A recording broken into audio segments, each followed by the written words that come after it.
Something has blocked something. Yeah, see, it won't even let me pull up. It won't let me pull up oh, hold on. I have a double mic thing going now. It's saying device is not connected and it won't let me pull you up at all. I don't even see a video. So on the small screen over here, Ed Ripley, ladies and gentlemen. in the studio. Say again. Oh, okay. Now I got you somewhere else. So there, you have two devices connected. Yeah, I've got one so I can see what's going on. Kick from Stu. Okay. One But we don't need both, right? I don't need those. Okay. This is the only one I need right here. Boom. Oh, there you are. All right, we got you. We got you on the street. Oh, hey, but did you see my background? Do you like the picture? Wait, okay, I'll pull it up again to show you as we get into it. So I'm gonna hang up on the other one because I think I can hear you. Yeah. That's good. But look, we got a double Ed going right now. Side. So you don't need this one. You're beside yourself. Yeah. No, I don't. You can turn that off. Cool. All right. Thank you for being here, and thank you for wearing your scientist lab coat even while you're at home relaxing. What's going on with your middle name there? Oh, that's my middle name. I can't believe as long as I've known you, that's never come up. I don't even I think it's misspelled. No, it's bowling. That's not how you spell bowling. G is correct. So my grandfather's name was Bowling Gay Ripley. No, Williams. Bowling Gay Williams. And they decided to go with Edward Bowling Ripley instead of Edward Gay Ripley. Well, and I think right now it would have been acceptable either like right now, but it would have been a struggle for you, I think, over the last 20 years, as if they don't have enough to make fun of, right? I mean, the fact that you're a scientist. Yeah. So good choice on them if you have to choose, I guess. Lesser of two, right? As they say. And we're actually, speaking of expressions, we're gonna kill two doves with one rock because we're going to get some segments for the next Something Up My Sleeve, but also we're going to watch Ed Ripley's Fool Us presentation for Penn and Teller and then talk with him about it and get his advice on what the heck he thinks I should do for the show, because we have how many days to prepare before the new deadline? Less than 10. Good enough. That could mean a few different numbers, so we'll go with that. That's in wizard minutes, folks. That's how wizards count. So let me show you the background. Or do you want to do the other one first? You want to do your trick first? Let's open with the trick so you can get that done, and then we'll start talking about it. Yeah. Okay. So is this going to be for up the sleeve?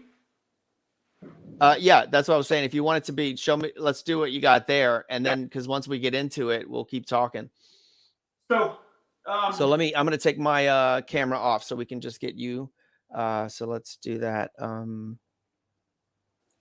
That's no. Oh, hey, no, that's too much for me right now. Let's change that. That's no. How about? It's all you, man. It's all you. Can I not? Oh, I know how. I'm going to remove me. So are you ready?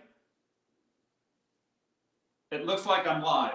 Oh, because now you can't wait. So you can't hear me when I remove me, but yeah, I was ready. We're good. Okay, 3, 2, 1, smoke. Hi, my name's Ed Ripley, and I'm a scientist, and I wanted to talk to you today about something that confuses a lot of people: the difference between the center of gravity, the center of balance, and the center of mass. Now, it's very important to understand that sometimes those are all in the same place, but many times they're not. So as an example, if I were to take this yardstick and it's slightly tapered, so the center of balance is not going to be right in the center. If I place it on my fingers, when I move my fingers closer together, one finger will have more weight on it, so more friction, and it'll hold tight, and then the other one will slide. And if I keep sliding them closer and closer, eventually we'll find the center of balance. So that is the point where the weight on this side of the stick over here is equal to the weight on this side. And if you notice, it's right about 20 inches on a 36-inch yardstick. Now, this is a Ticonderoga number 2 HB pencil. If we do the same thing to the pencil, we'll also notice that the center of balance is not right in the middle. It's actually right here between the G and the A on Ticonderoga. Got bunny fur all over me. So the important thing there is to note that the center of gravity, the center of balance, and the center of mass are all in different places. However, there's something unusual about pencils. This one, if you notice, it says 2HB. And that's because on this pencil, there's a secondary hyperbalance point. If you notice, it's over here. And then on this, if there's a secondary hyperbalance point, then there should be a primary hyperbalance point, and it's over here. Now, some people have trouble finding it because it's not marked. And you might ask yourself, why wouldn't they mark the primary hyperbalance point when they mark the secondary hyperbalance point? And that's because when you sharpen this end, it changes. That's my story, and I'm sticking to it. Nice. I love it. That's great. And I believe that was kind of some of that was part of the routine that you did as a competition act when you were comparing science and magic. Yeah. And can I bring up what I found so funny about it was that that some of the judges were convinced that you just did a science effect. Yeah. And so you didn't really do any magic, and that's why you didn't win that time. So one judge, and he said that I had no magical content because everything I did was science. So one of the tricks that I did was I was talking about money. Now, American money's printed with ferromagnetic ink. Now, that doesn't mean it's magnetic like it'll stick to your refrigerator, but if you pass it through a magnetic field, it has a very unique signature. As a matter of fact, that's how they can tell what bills they use. And if you look, what we learned about magnetism in school is positive and positive will repel each other, negative and negative will repel each other, and positive and negative attract. Like charges repel, and opposite charges attract. If you notice, I've created in here a positive field right adjacent to another positive field. And what that does is it creates right here an invisible force field. Can you see it? Well, you can't see it because it's invisible, but I can promise you it's here. As a matter of fact, if I move the bill, I can actually align it with the Earth's gravitational field, and just for a second, it'll balance way off. Do you see? That's my story, and I'm sticking to it, Mike. All right. So did you get all of that, or just the end? So my camera was still up during the dollar bill stuff. So do I need to do it? If you want to do just the part with the bill, we can we can get that again. Or I can always try to, because I have to clip it anyway, I can crop it more. Or I mean just cut to us again. Yeah, I caught on here besides us. Right now, no. Abel is here. Norma. Okay. My assistant, who you've met virtually. But no, we're on the new channel, so there's the potential for people to watch live. Like, oh, well, somebody just popped in there. But do it again. Why don't I record the whole thing again? You Yeah. do the 2, 1, and then we'll start again. How's that? Yeah. We're gonna record the whole thing again. What do you want Yeah. me to? Okay. Sure. All right. And what did you say after that? You want me to what? I'll do it, and then at the end, when you've stopped recording it for up our sleeve, then come back into the split camera, and we'll talk some more. Well, then tell me what your ending is. I'll just say that's my story, and I'm sticking to it. Okay. Okay. All right. Cool. We got it. All right. So I'm gonna smoke bomb out in 3, 2, 1. Smoke bomb. Hi, my name's Ed Ripley, and I'm a magician, but I'm also a scientist. And lots of times I like to do things that look like magic, but they're actually science. Now, a dollar bill is printed with ferromagnetic ink. You can look it up on Google, guys. And what happens is it's not magnetic like stick to a refrigerator, but if you pass it through a magnetic field, you can read it just like you would read an old VCR tape or an old cassette tape. Now, we all learned in school that opposite charges repel and opposite charges attract and light charges repel. So the black ink on this is actually a positive charge. And if I were to fold the bill with the positive charges both on the same side, then that would leave an invisible force field where we've got a positive field pushing against another positive field. Now, it can't do much work unless I were able to align it with the Earth's gravitational field. And you'll feel it at some point lock in right there. And if you notice, it has locked in on the Earth's gravitational field. And all I have to do is unfold it, and now it's just a regular dollar bill. That's my story, and I'm sticking to it.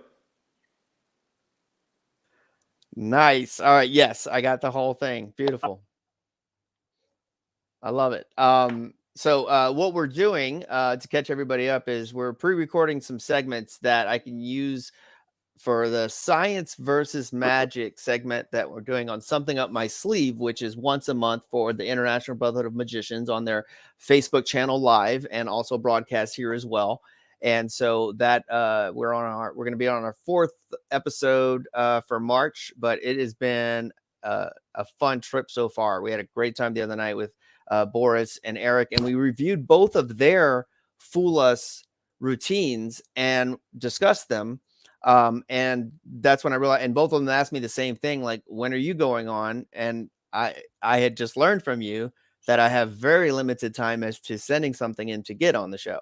So that's when I realized, well, hey, what would make great content is if we actually discuss the whole brainstorming session of what the heck can I do on the show. So do you want to give me some thoughts before or after we watch yours? Oh, and I need to find the link to that.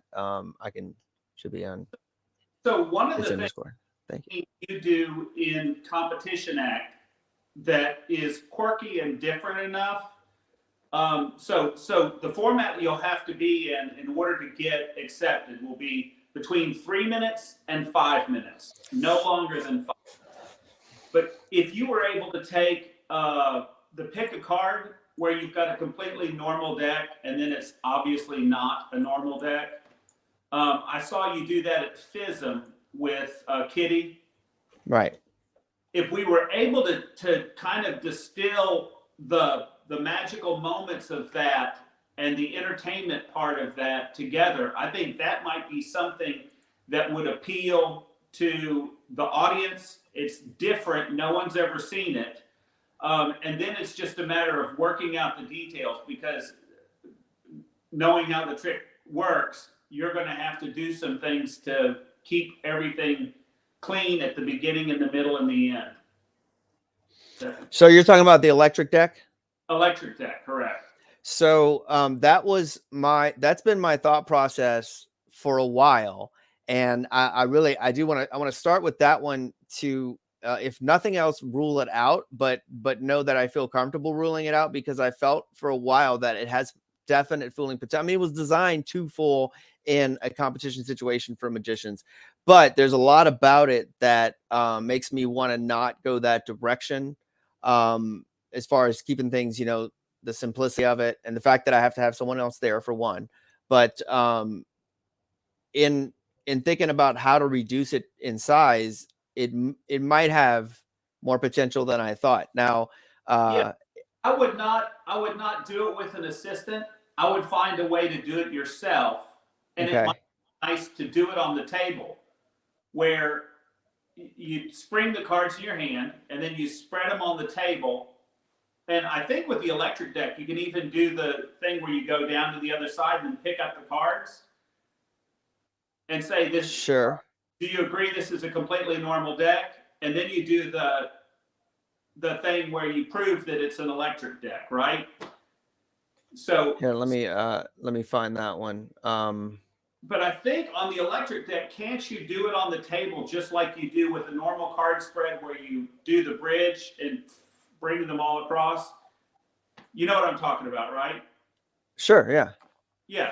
Can you do that with an electric deck? I think we can. I don't see why not. Let me grab one real quick. Now, that was another thing too, is realizing the size of. I'm using the original concept was to use the jumbo Phoenix size, Yeah. which would also coincide with one of my other ideas that I don't know if we'll get to today, but that I'm kind of leaning toward, which is, I don't know if you remember my forced imagination routine.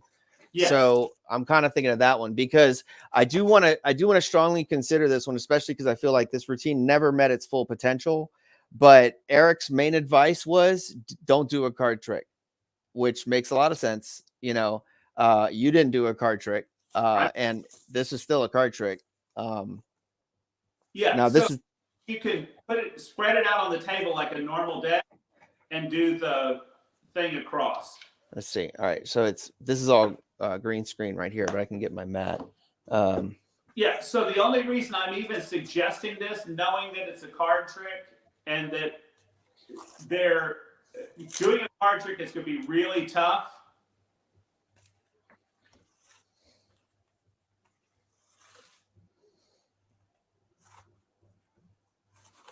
Oh wow, I'll try on the mat, but it's actually, I thought it'd be a lot easier to flip it. Oh, that's not easy at all. So it doesn't do it. Let me grab my mat. Okay. See if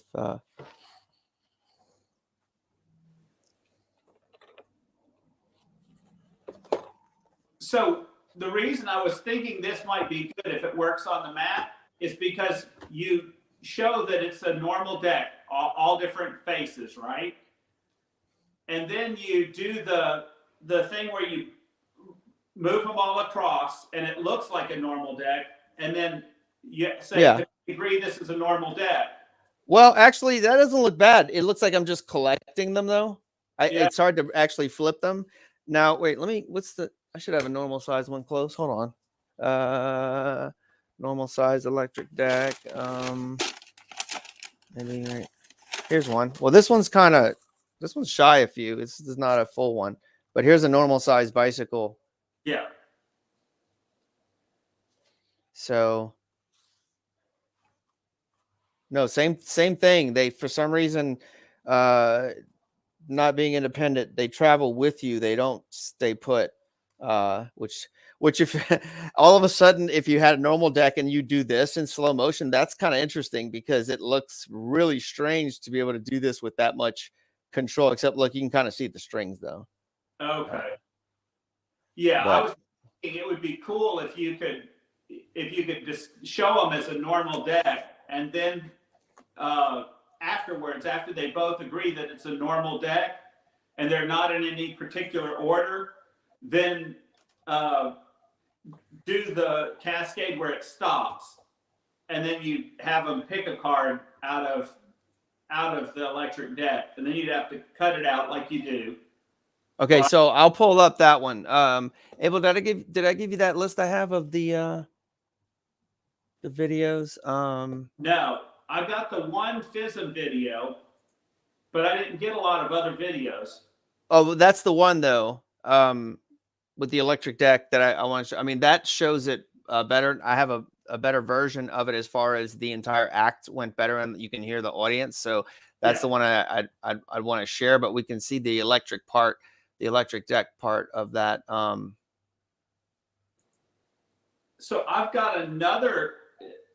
I hate to do card tricks. It's really more of a mind reading trick.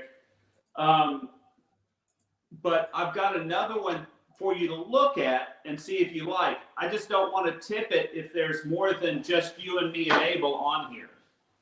Oh, okay. Well then, who else on? Well, no, there can be. So we can wait. We can definitely save that. And I can remind me. And you can see if you're even interested.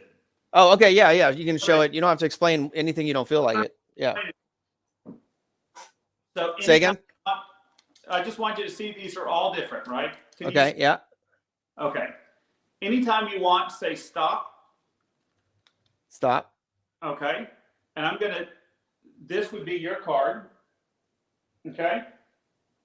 I'm not gonna look. Okay. You got it? Got it.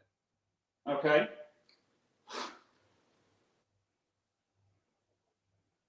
It was, so I'm thinking one of the royal cards. What I'm getting in my mind is I'm getting a court card, and it's one of the men. Is that right? Or is it close?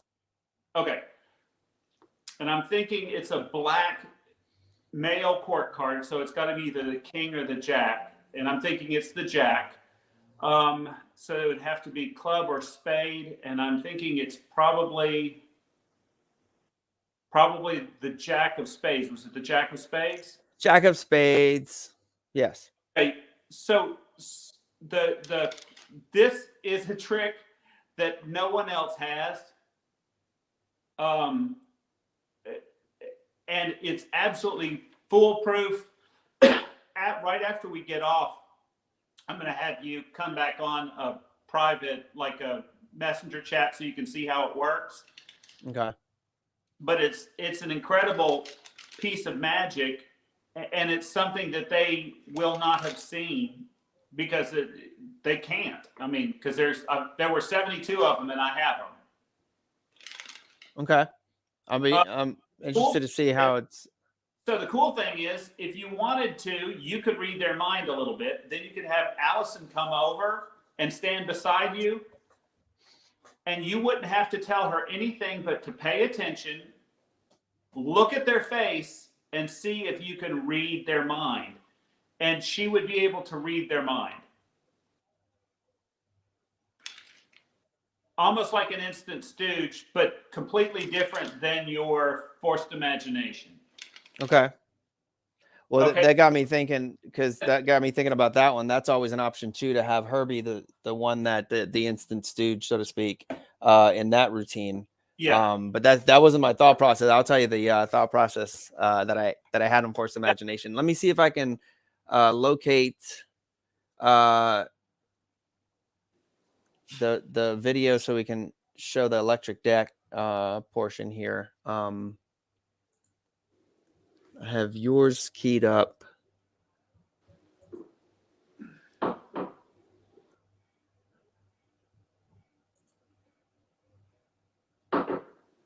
Ah, okay. So I'm going to pull it up, and then I may just like fast forward, rewind, whatever. Let's see. How do I do? I need to share video file. No, not video file. Share screen. You had it as a link, right?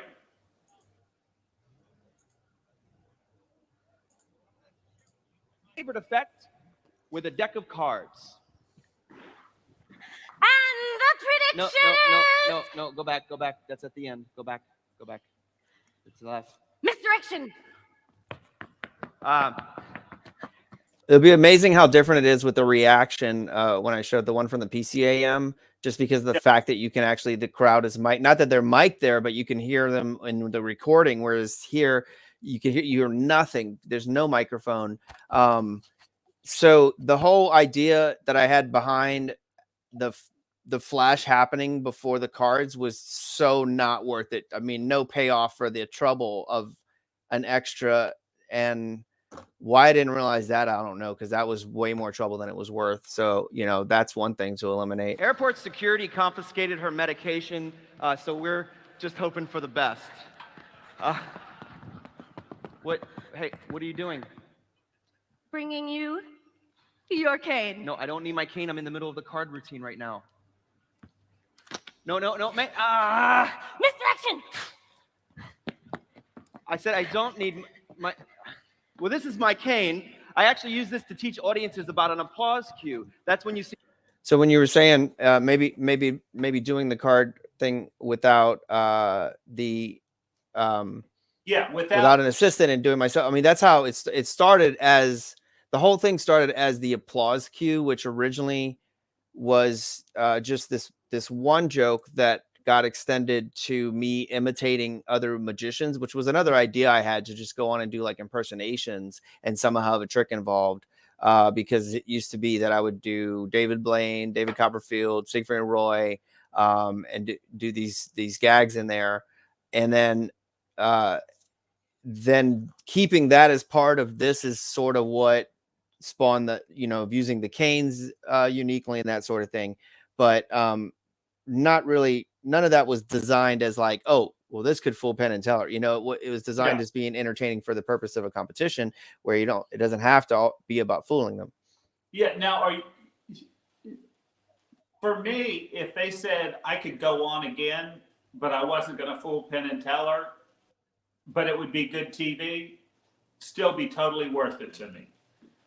So for me, the experience, the exposure, and making good TV is worth more than whether I fool them or not. So if I had to go on again, I'd go in on the heartbeat.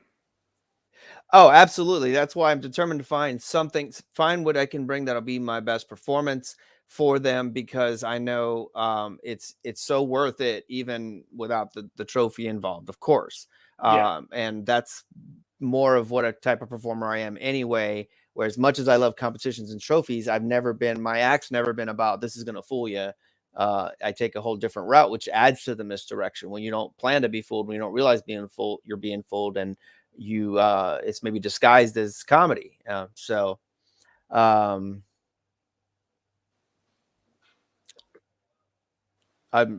looking at the chat. No, I didn't realize that. I don't know who that is. Who is it? I don't know. It's a mystery. They said I know him, so let's see. Those initials are too many for most names that I know.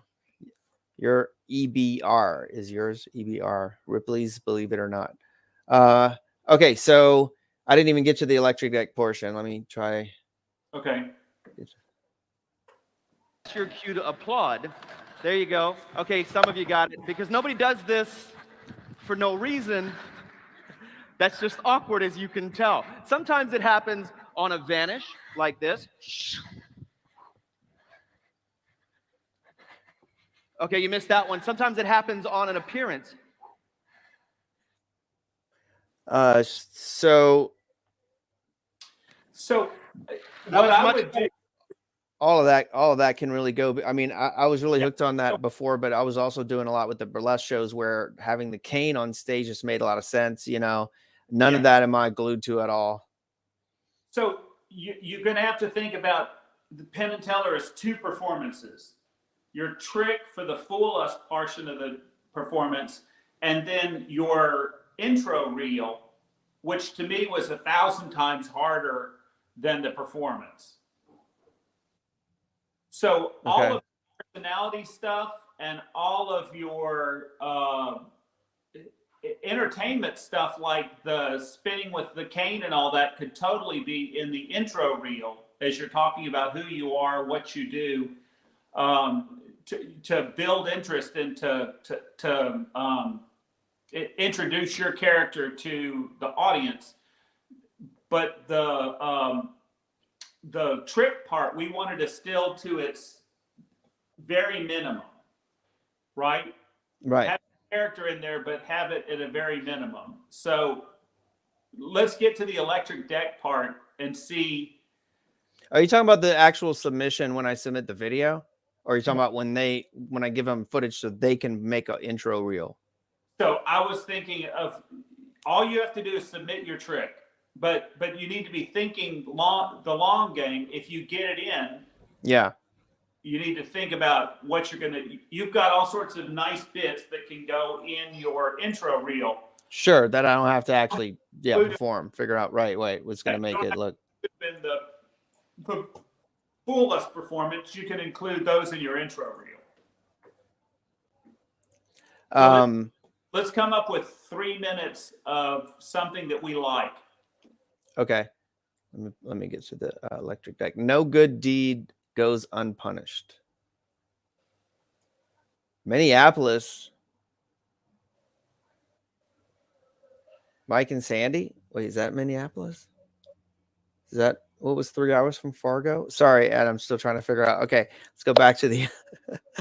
You're warming up. You're good. Oh, okay. But the best way to enhance an applause cue is to have a lovely assistant come and collect your props for you. So please welcome to the stage, Kitty Chaos. Kitty.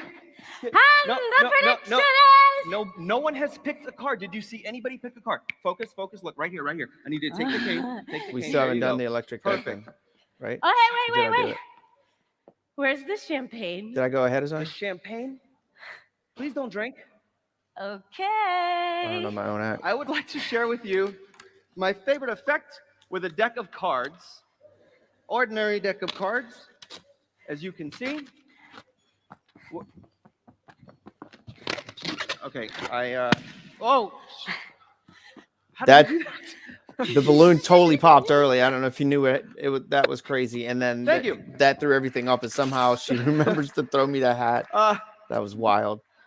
Ordinary cards. All right, so it starts from here. So all that's leading up to the card trick. Yeah. With the electric deck, and it's a different form of, like, in this case, I'm pretending that she gave me the wrong cards, and that's why I'm having to use it.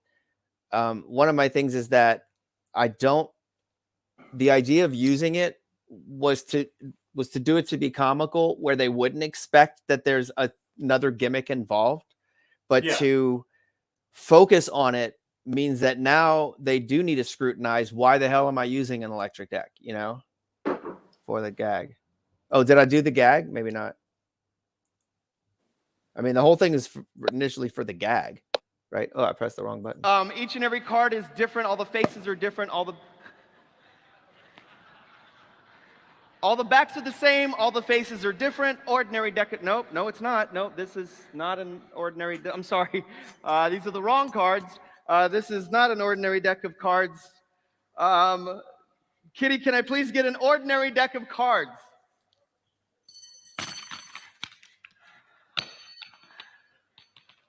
You know what? We'll just use these. This is fine. As you can see, all the cards are different, even though they're strung together. But we do need to have a card selected. So I'm just going to toss these over my shoulder. Someone please around the front to save time. Just catch them. Here we go.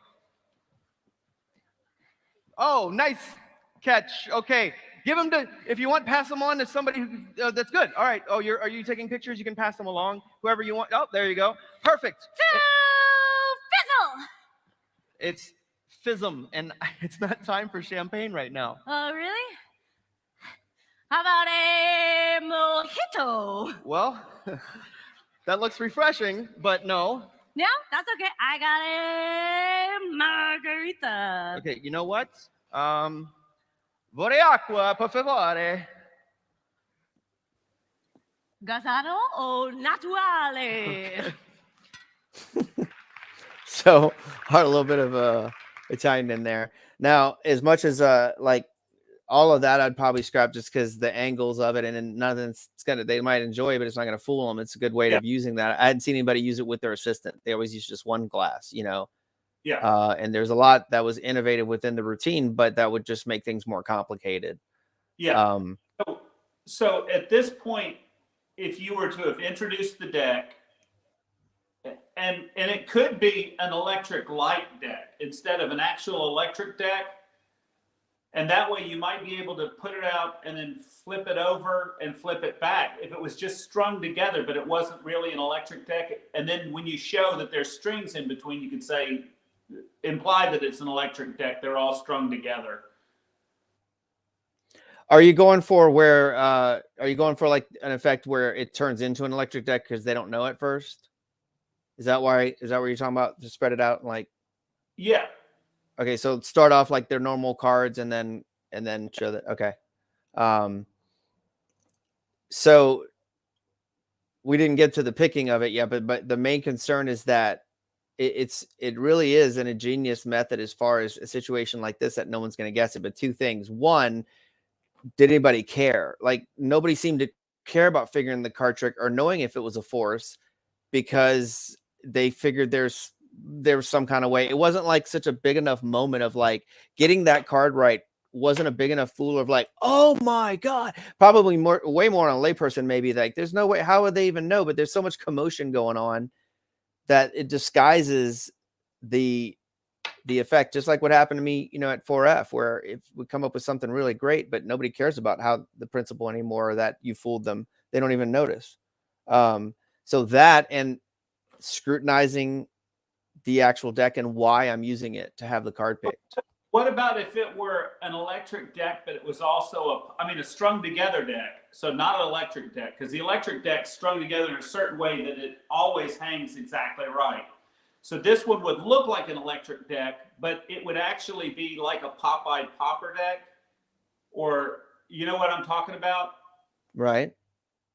But I might do it with science friction or rough and smooth.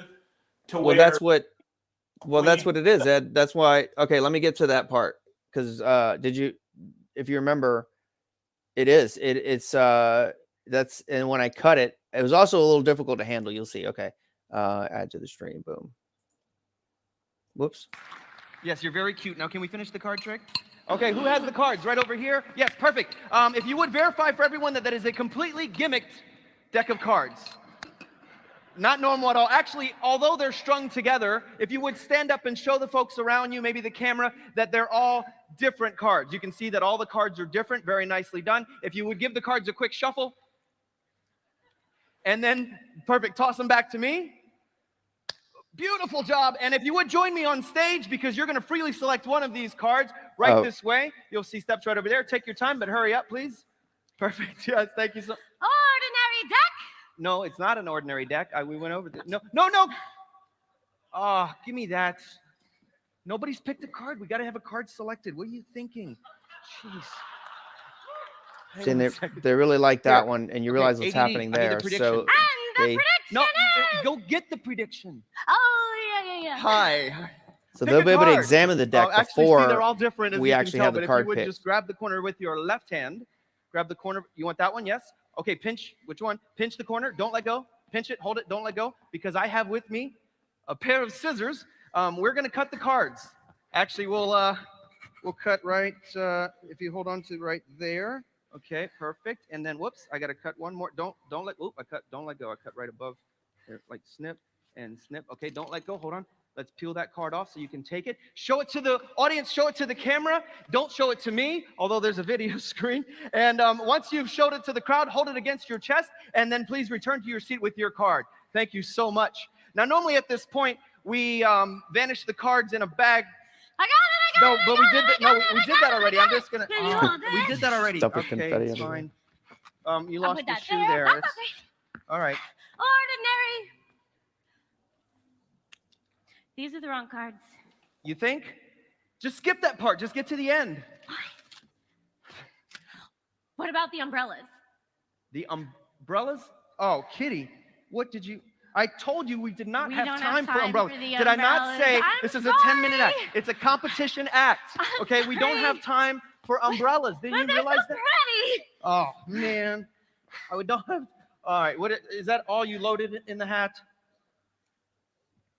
I'm sorry. Oh no, not the stream. Oh man, this is gonna take forever. So I love that as far as for making fun of the magic world and a good use of the umbrellas. And I've considered that if I would keep something in, having that unexpected, it means there's no way it's any kind of fooler, but would for the comic effect would be great. The key is the bag, because that's why it's a whole different routine the way I've used it by myself, because of the fact, and would they suspect that there's something involved there other than the comedy. Cause you know, I go reach in and take the deck back out. And at this point it's already been thrown into the crowd. So that's when they would get to look at it. And then at the end it's been cut in half, and I don't know that anybody would need to look at it. So here's the question. What if you use a cooler to switch out the deck? A what? A cooler? Are you familiar with the cooler? Oh, I don't know. I didn't know what you meant. They meant like a cooler, like an ice chest. No, it is an effect called the cooler. Okay. Take that down as a note. Okay. The cooler. Take that down as a note. Cooler. Talk about it offline as well. All right.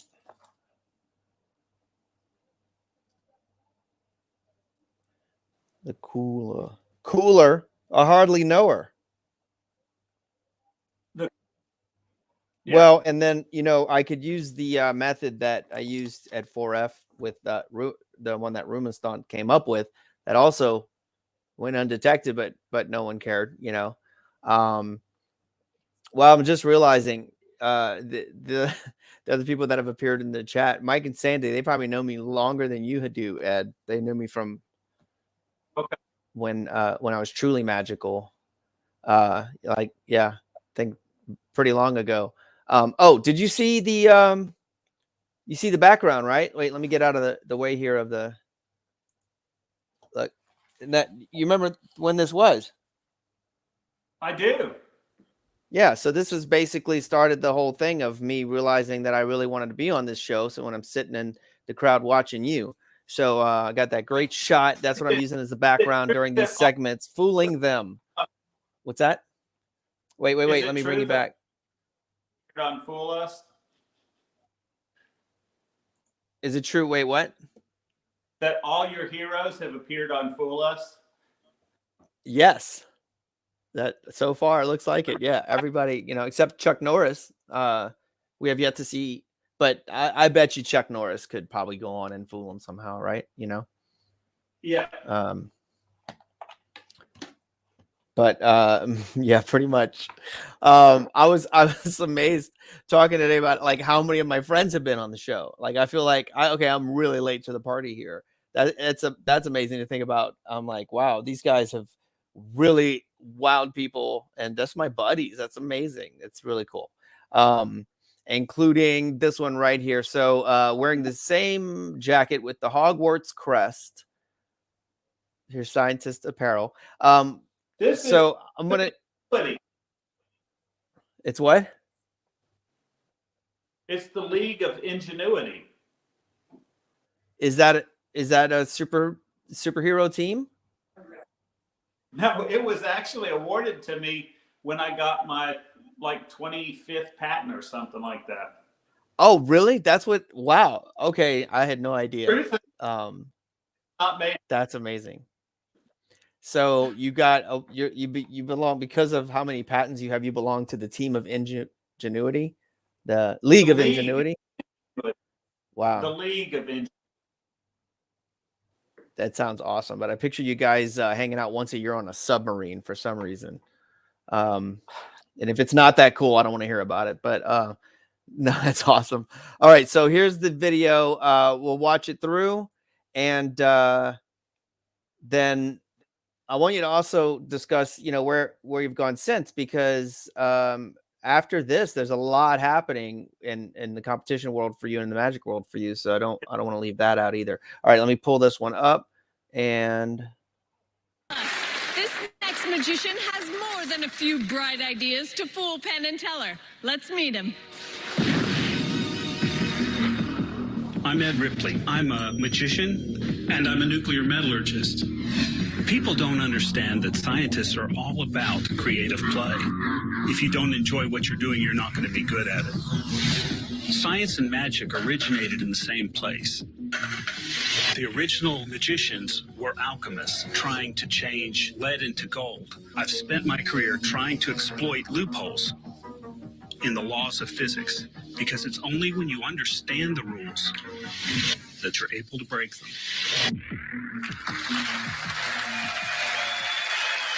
Welcome the multi-talented Ed Ripley.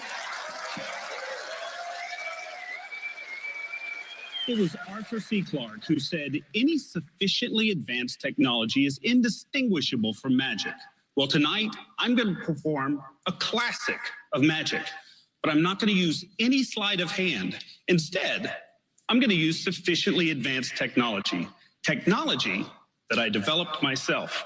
Allison, would you mind joining me? And if you would join me as well.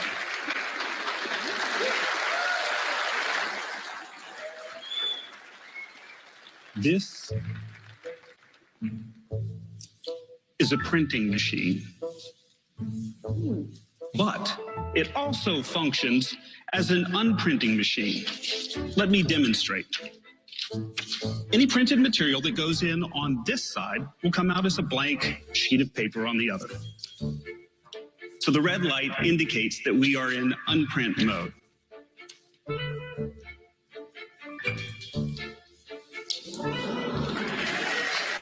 Isn't that awesome? I just turned a $100 bill into a blank sheet of paper. Now you might ask why I would do such a thing. You may not have noticed it, but I'm kind of a nerd, and I don't feel comfortable carrying a lot of cash. But I can carry all the paper I want. When I get to my destination, I simply flip the switch. And now it's in print mode. And just like my own little ATM machine, I have my $100 back.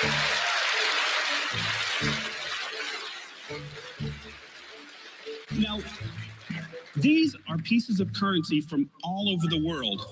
If you notice, they're different sizes, they're different colors, they're different shapes.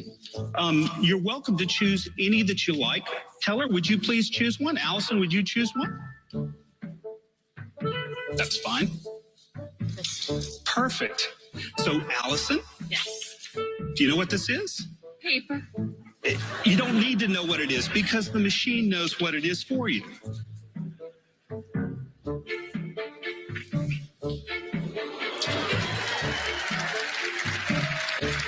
It's a 5 Kiat note. Here you go. And you don't need to know what this one is either. I think I have an idea.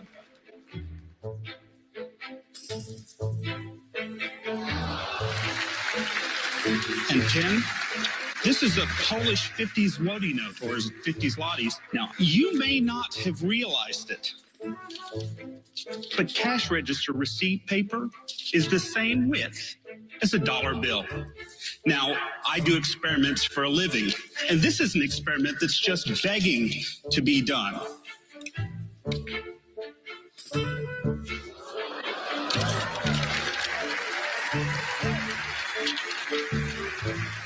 Oh, the red ink means we're running out of tape.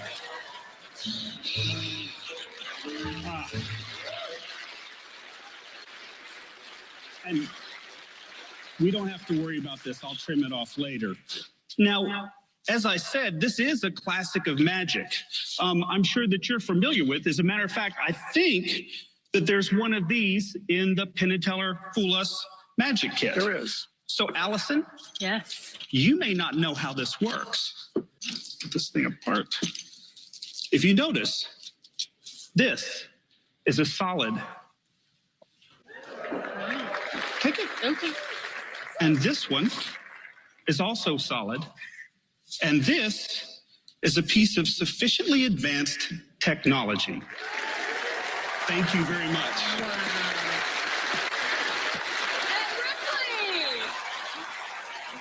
Take it all with you. Take it with us. Yeah. Here you go. All of it. Yeah. Wow, that was incredible. I love that trick. And it would be very useful. It's tremendously useful. Yes. I mean, probably not legal, but useful. So magic is not your full-time job. Who do you work for? So I work for the Y-12 Nuclear National Security Complex in Oak Ridge, and I've worked there for 28 years. And is it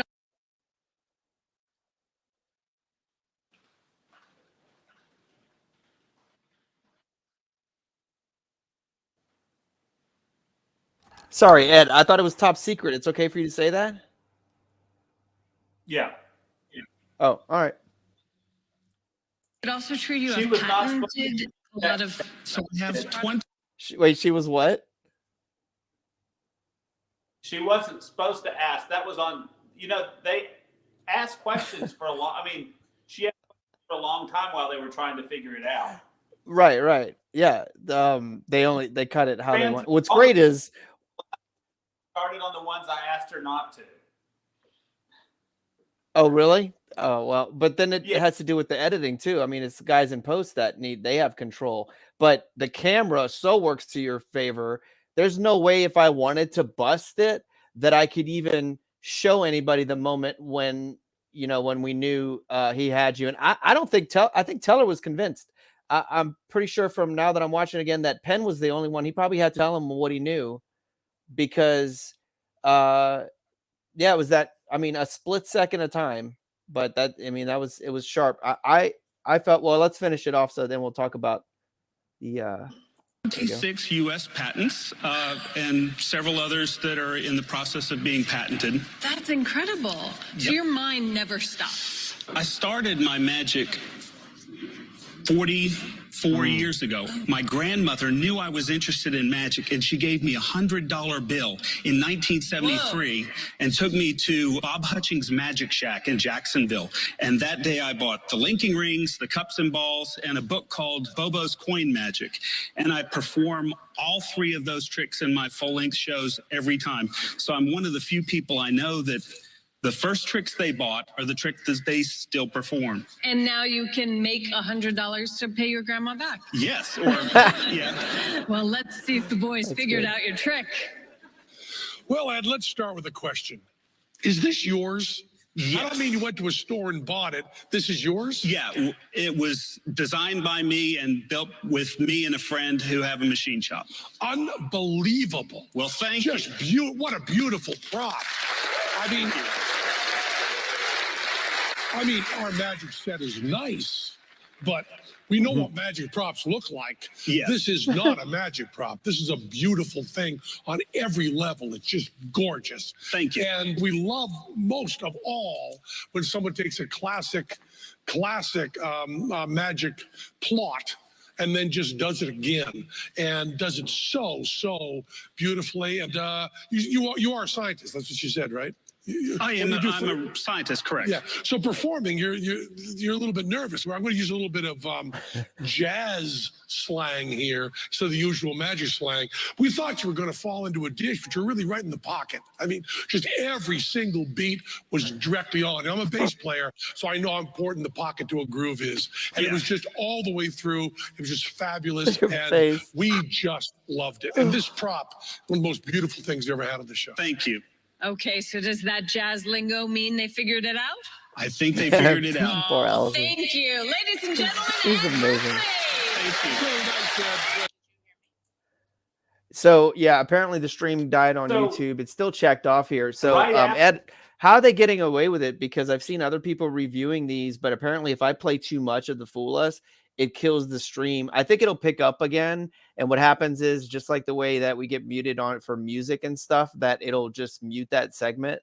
So I think if I try to show that, I can probably show clips of it without showing the whole thing, which is fine. I mean, we're going to take this and do whatever we want as far as editing it together. It's more about the conversation after, which happens now. But do you know anything behind that? Have you been able to re-show the video? Yeah, I thought that it plays all the way through, but evidently it doesn't.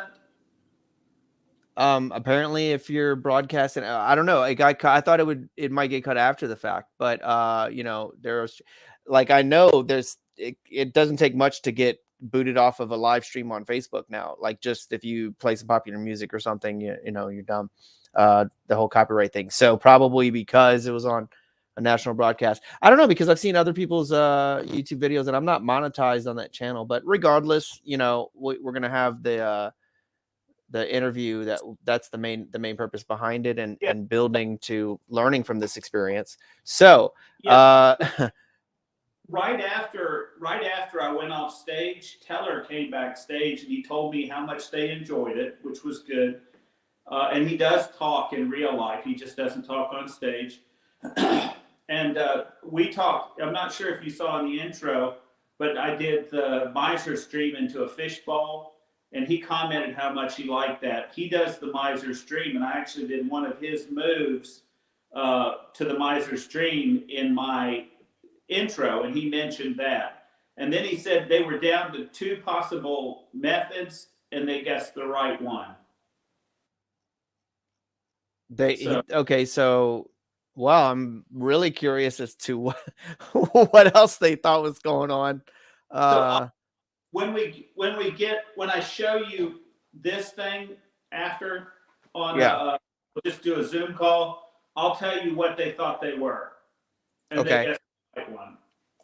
So I think that like maybe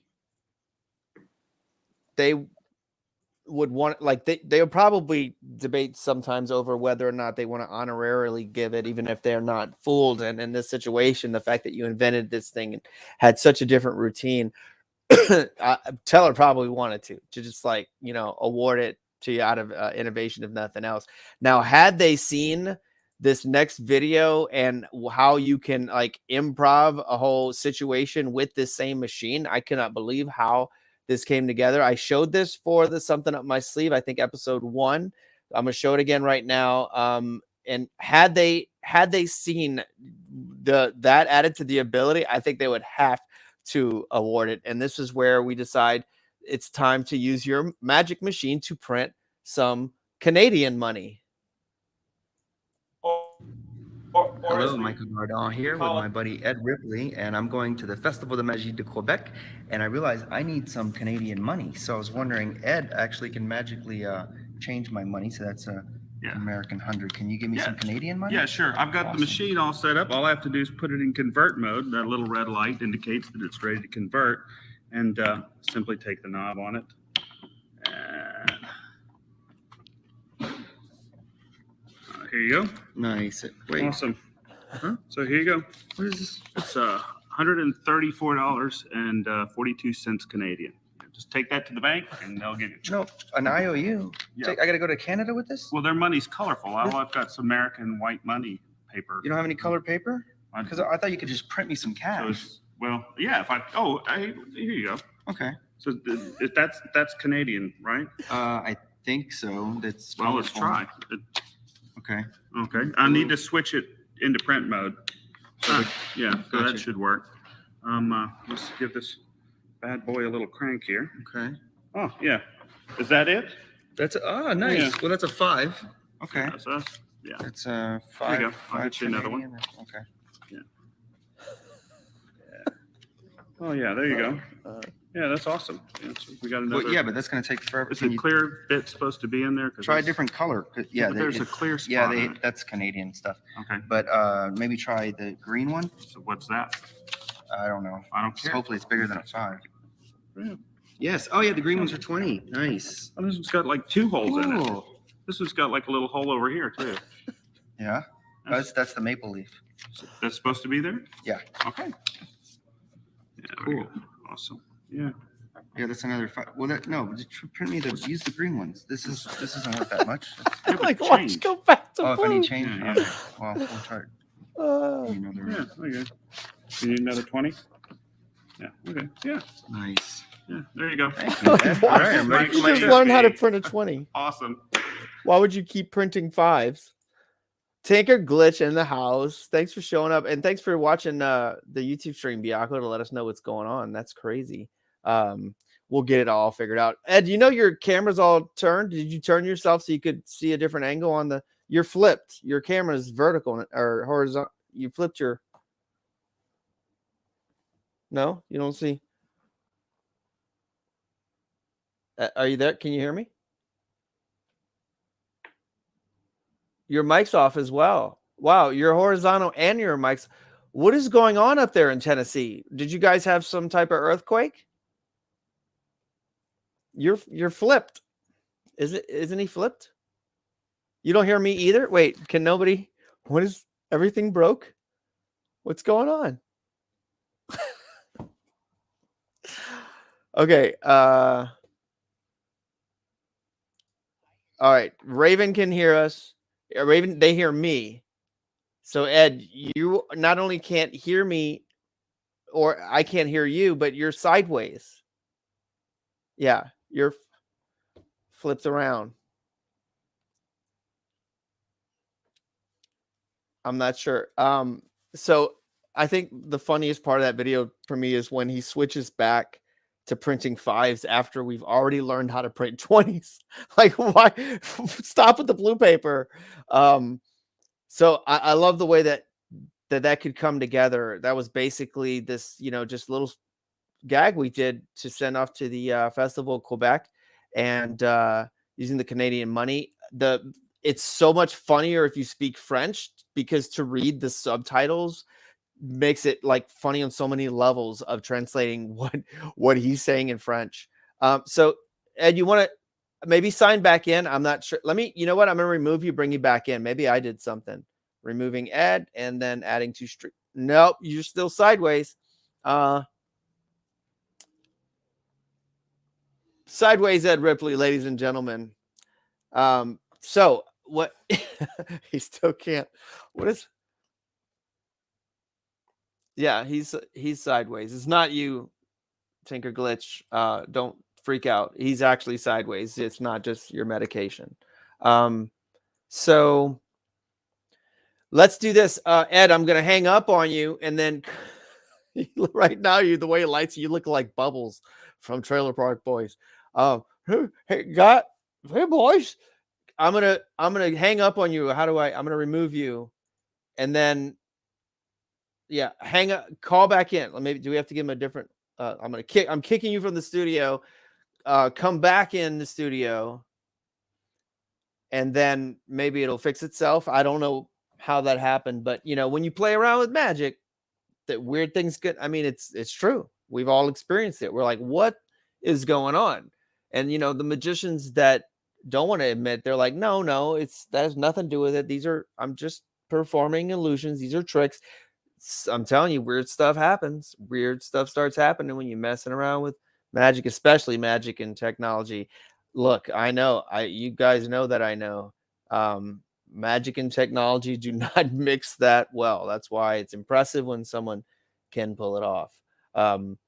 One of my ideas for this is to incorporate virtual reality somehow, but of course that's a whole new level. As soon as you start incorporating some technology on top of everything else you're trying to pull off when it comes to misdirection and illusion. Oh, here we go. Hey, bud. Hey. It went dead at 1 hour and 0 seconds. Okay. Oh, am I limited? Well, no, it doesn't do that on the Tuesday night where it cuts me after an hour. Maybe or can a guest on StreamYard only talk for an hour? Oh, there you are. So yeah, I was like, just sign back in, come back in, and then maybe I can just pull up well, let's see what it does. There you are. Okay. We fixed it. Let me hang up on. I'm gonna hang up on the Facebook. We got double Ed going. Okay, so we did, Ed. It's I don't want to get too scientific, but basically that was the equivalency of turning it off and on again is what you accomplished there with my help. Can you hear me? Can you hear me?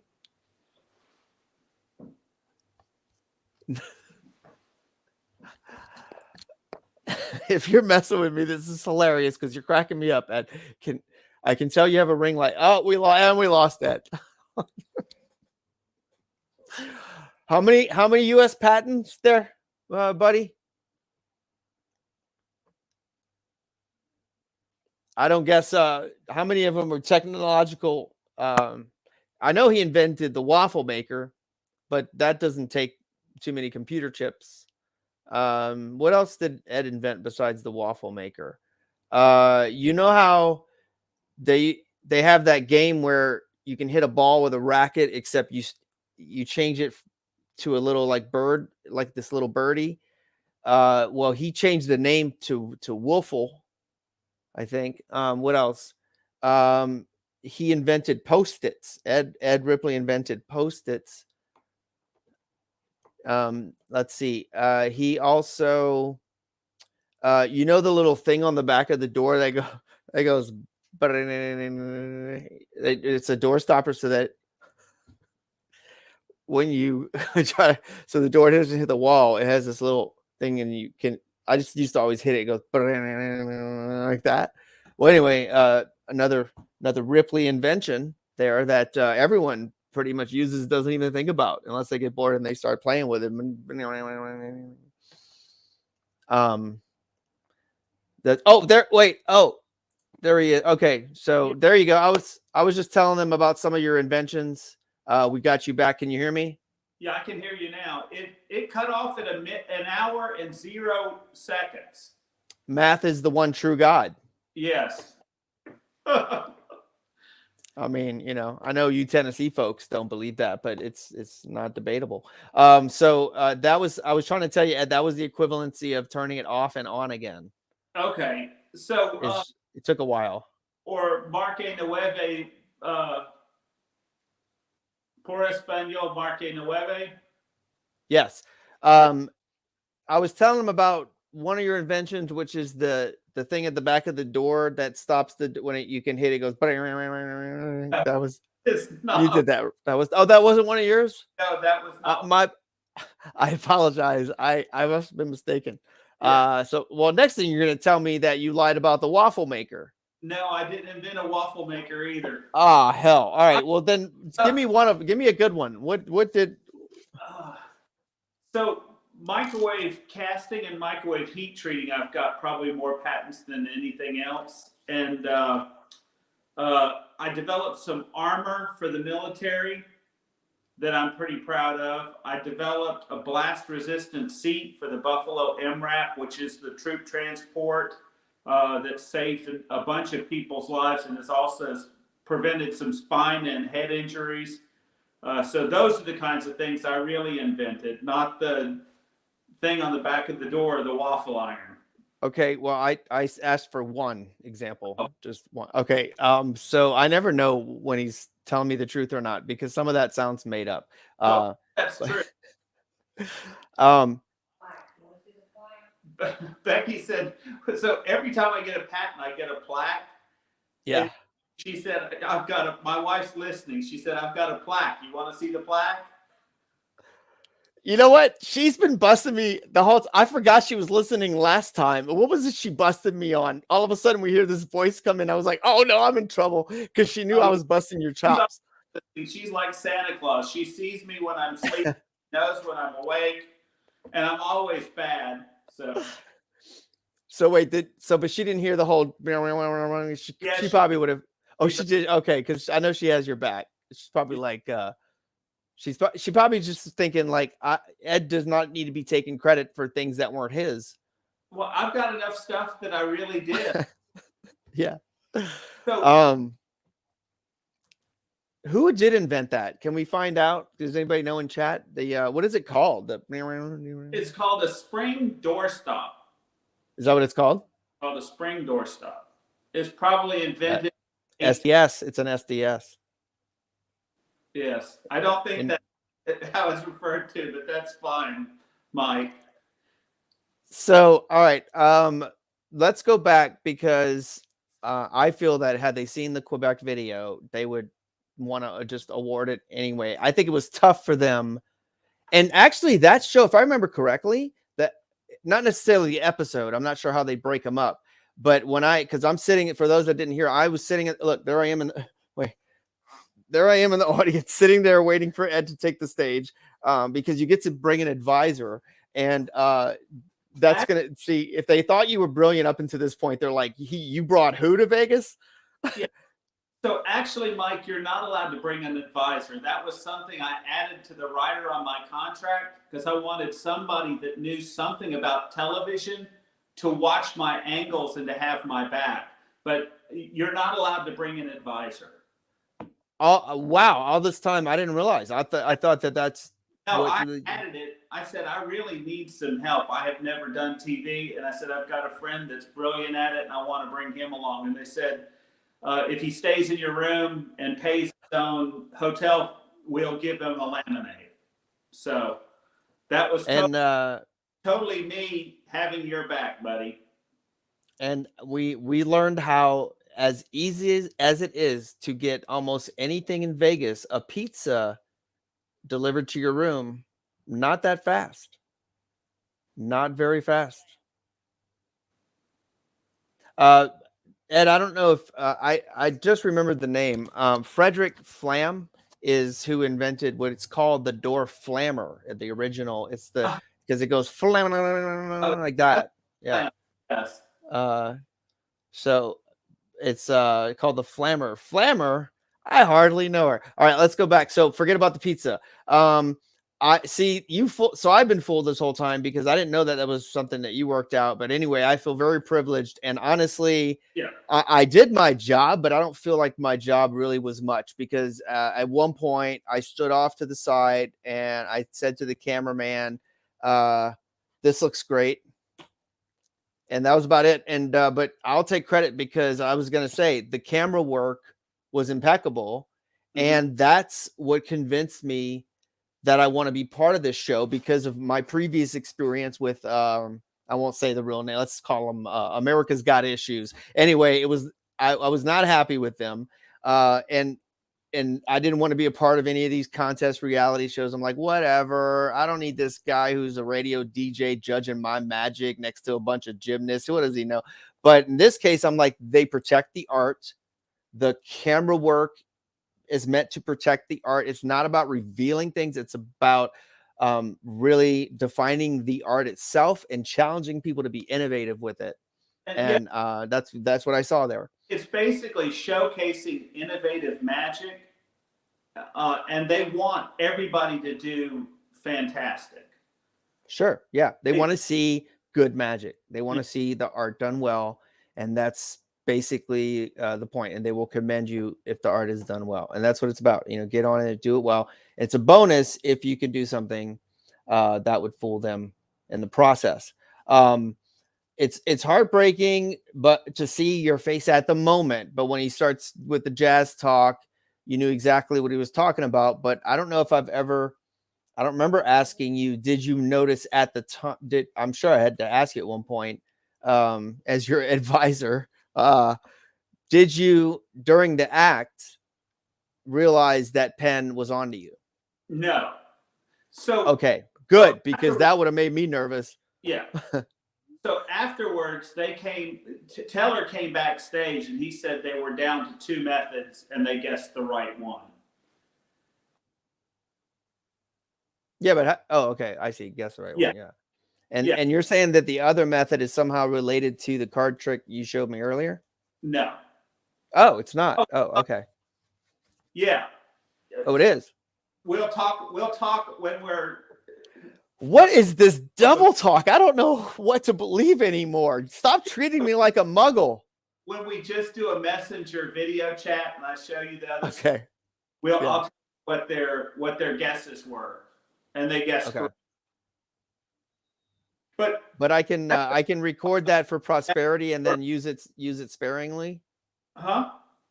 Because I can record without, streaming. So is that something that I can record and then use sparingly? We can record it for prosperity. It's this new reality show I started. It's called Prosperity.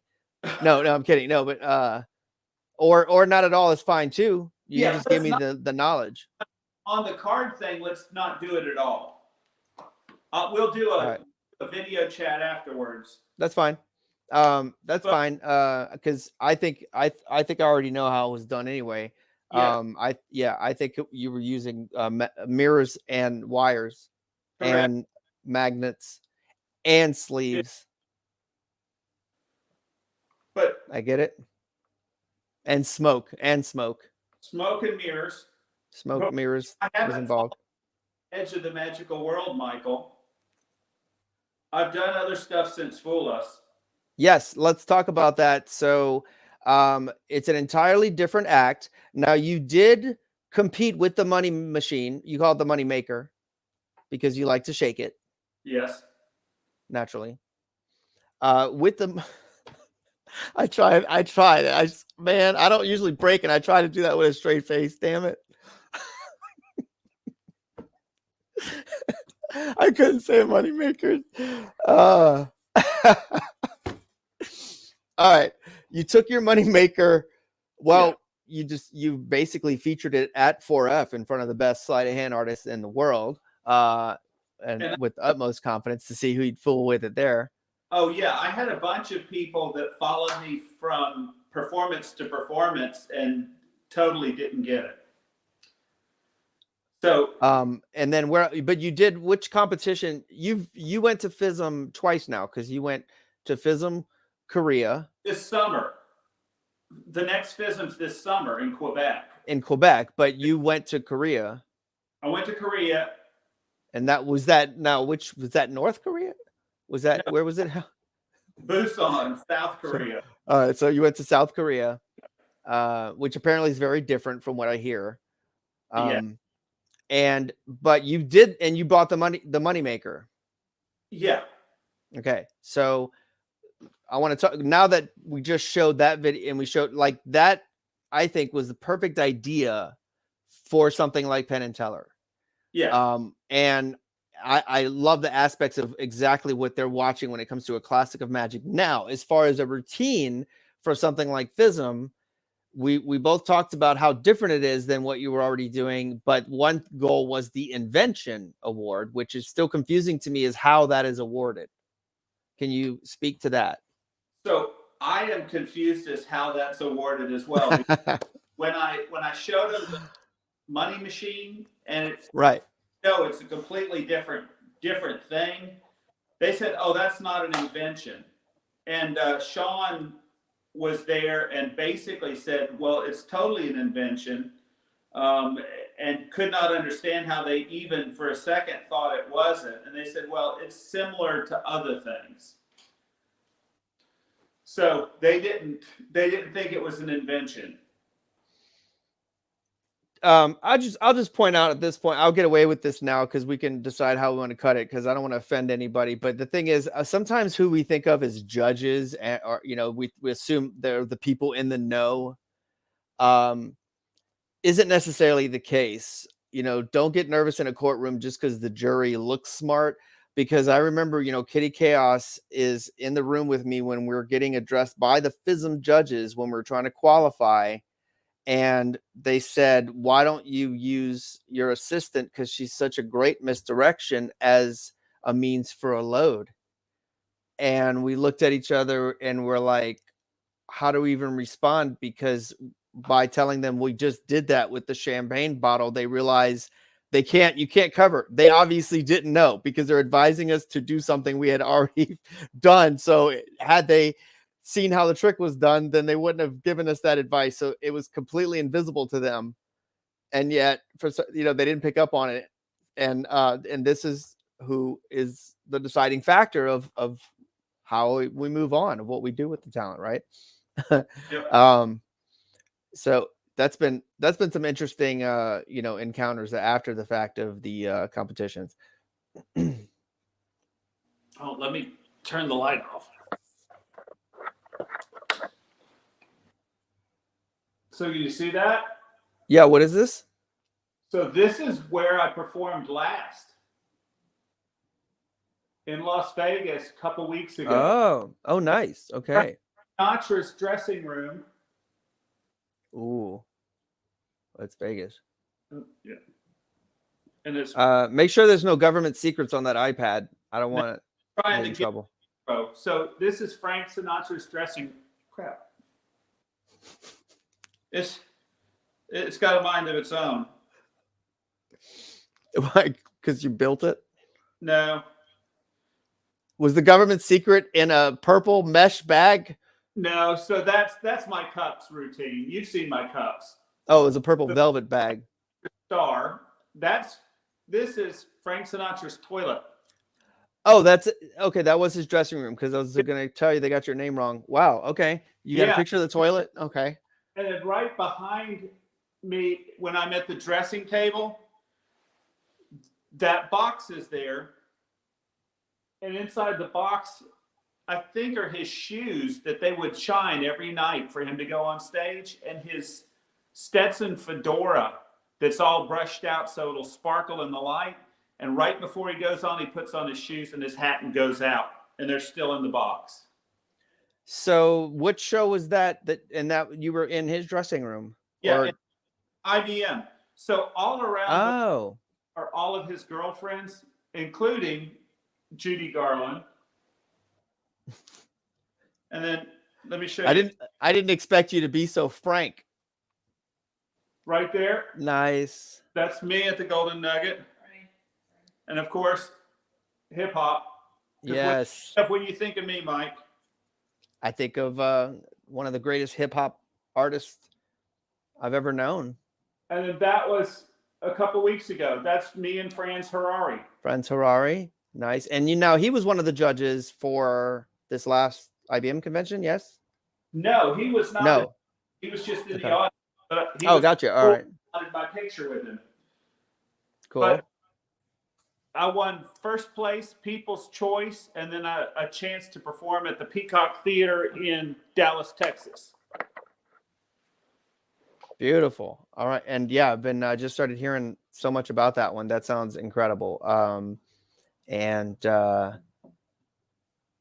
is it that, oh, well, I saw the video with Penn talking about it and having performed there. And yeah. So if I said other than a card trick, what else? And it was really cool that you came up with something that wasn't a card trick. So the forced imagination that you do, yes, you could probably do with one of the guys, and then have Allison imagine it. What about this? Okay, so I need to find a video of that routine, and I've got to have one somewhere. But okay, so the idea is that generally I make somebody leave the room so they can't hear anything that's gone on, and then from invisible or imaginary cards, a card is selected. Nobody can see anything, but of course they tell everybody what the card is, so the entire audience knows the card. Then that person who was out of the room comes back. I fan out the imaginary cards, and they're able to tell everyone what card they see as the one that was chosen. So what I thought of is a couple of premises. One, that because of the fact that there is nothing, there's no cards, and depending on where I start the routine, I could actually do it without ever having a deck of cards if I wanted to. But I think they would appreciate the I gotta find it. What do you call the trick? Remember, I had it 3D printed, and specifically for was it for it's for the larger cards, but was it for Phoenix or it was a different? No, it was for the ones Harry Anderson gave me, I think. But the mirror box, I was calling it the mirror box, my box of mystery. Yeah. Oh, here's okay. So the idea being that, okay, so first, I talk about the fact that this is not going to be a card trick, and like do some stuff showing the deck of cards, but saying it's not a card trick. Maybe do something to the effect of with one, I don't know, one card name or whatever. But I think maybe not even use the box. Just take the cards, put them in the box of mystery, and then so these go in here, and then now we tap into an alternate reality where cards don't exist.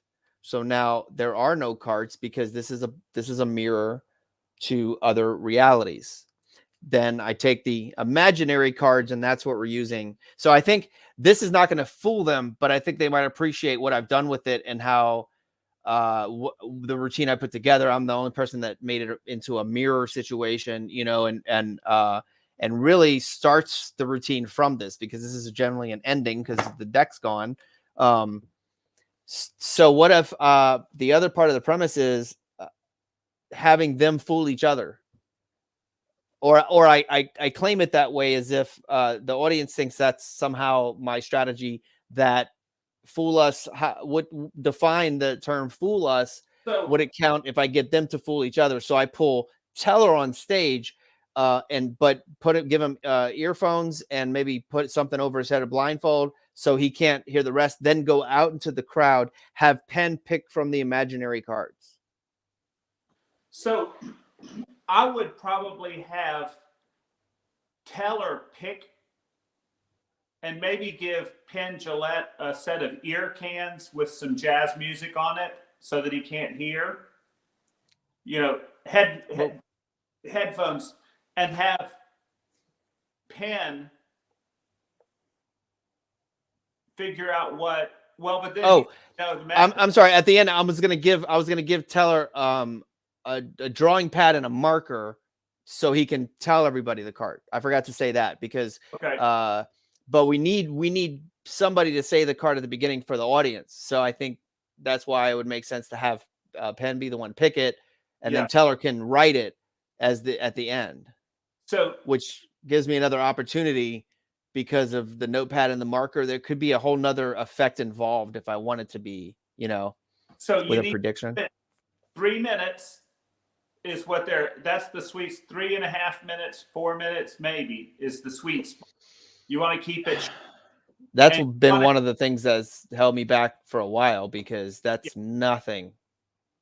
And then you want to have something that you can videotape and get to them by the 28th. It doesn't have to be with Penn and Teller, but it has to be in the same format. Well, with the same structure. Okay. I mean, what about like a past video of that routine? But see, the thing is, it's not exact. I have to shorten it. I got to figure out. I would love it if there was something else involved, just to try to assure that there's one more element. I do feel that routine has fooled tons of magicians. It won me a mentalism award. Yeah. And I'm not a mentalist. And I think that, but it's fooled magicians in a situation that they're not necessarily trying their hardest to figure it out, because that's not the whole game. And here, knowing they're backtracking everything, I feel like on its own, it might not be enough, unless the fact that they're comparing notes adds to the confusion, maybe. Yeah. So who would it be Allison that would be able to read their mind? No. It would be, well, the way what I was talking about, it would be Teller reading the mind of the whole audience. So he sees very clearly the last part, but that's not necessarily the point. It's the connection, because they can tell each other exactly what they did. Penn knows what happens when he picked the card. Teller knows what happens when he says the card. But then they got to connect the dots. And how familiar has Danny D'Artiste been on the show? Danny has, yes, I think. He has been on Fool Us? Yeah, I think he has. Okay, well, I got to watch what he did, because part of it has to do with his idea. Yeah. And me pulling that off, what I've taken, why I added that to the routine, and why this whole thing started making sense to me was when I saw his lecture. So definitely I got to see what he's doing with his act. And I gotta find Forced Imagination. Most of my videos are private.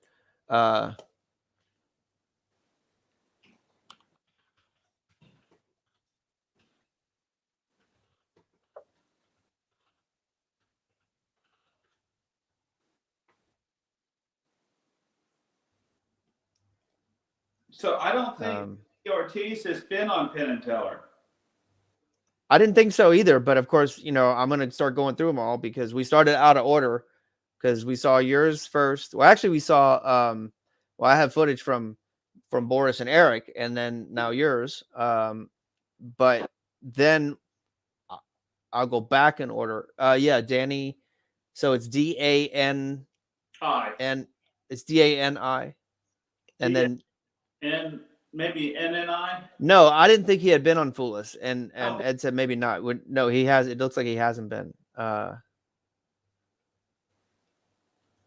So the question is, between the two of them, can they put the whole act together? And if that's the case, it won't fool them. Right, exactly.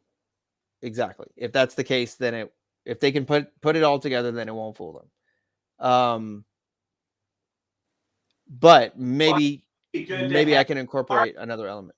That's Say why again? it's good to have part of it with Allison,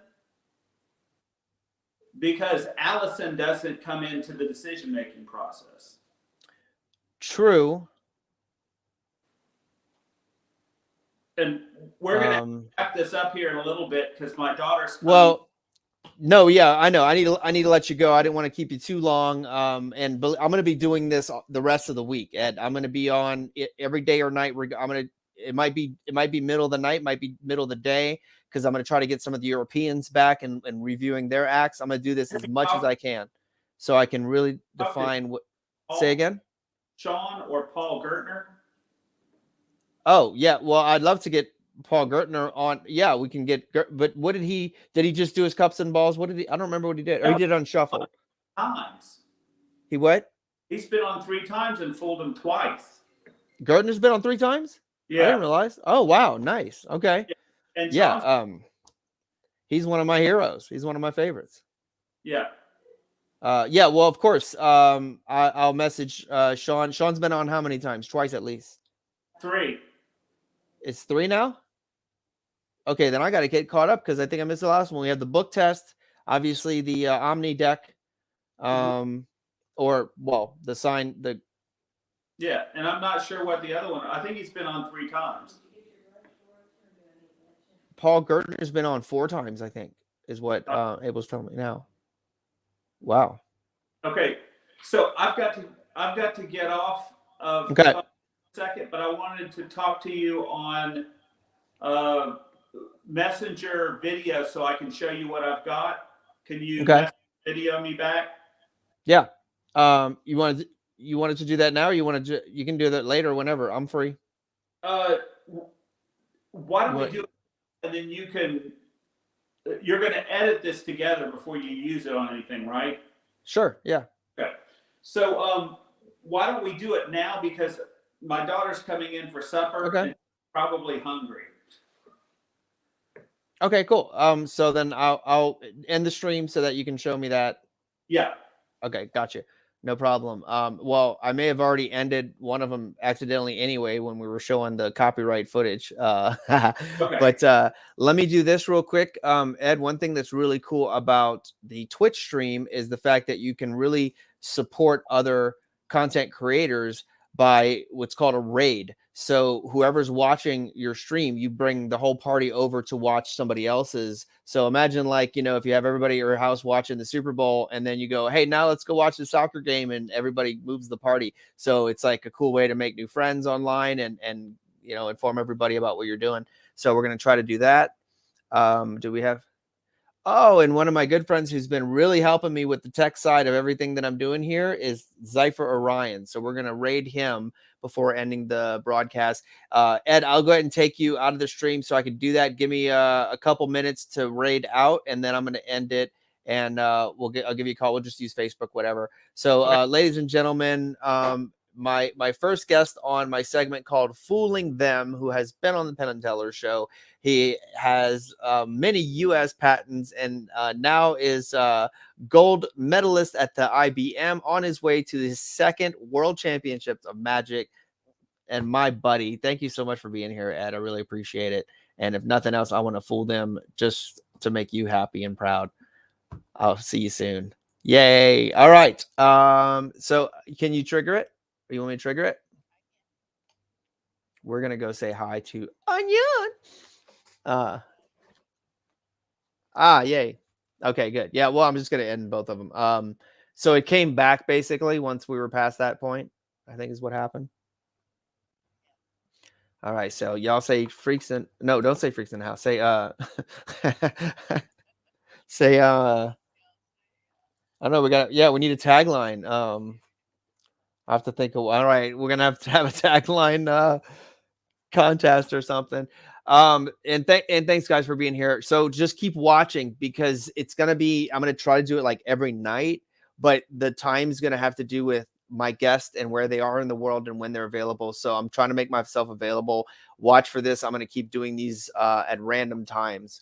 And keep this fooling them segment going as much as I can, and then figure out what the heck I'm gonna do. And I'm gonna be super nervous, but I know you guys can't wait. And well, it'll be fun. It'll be a blast, and all of you are invited. So big party in Vegas, in Frank Sinatra's suite. Just tell them you know me. It's fine.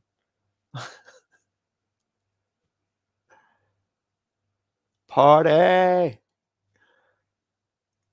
assume I'll just see when it goes. 10 seconds. And make sure to catch my cousin Freak as he does an unboxing of the cat tree. Oh, she's not here. Unboxing of the cat tree. Possibly tomorrow. Return to glory. Oh. Beat Saber. Okay, cool. And ending here. And boom. Yes.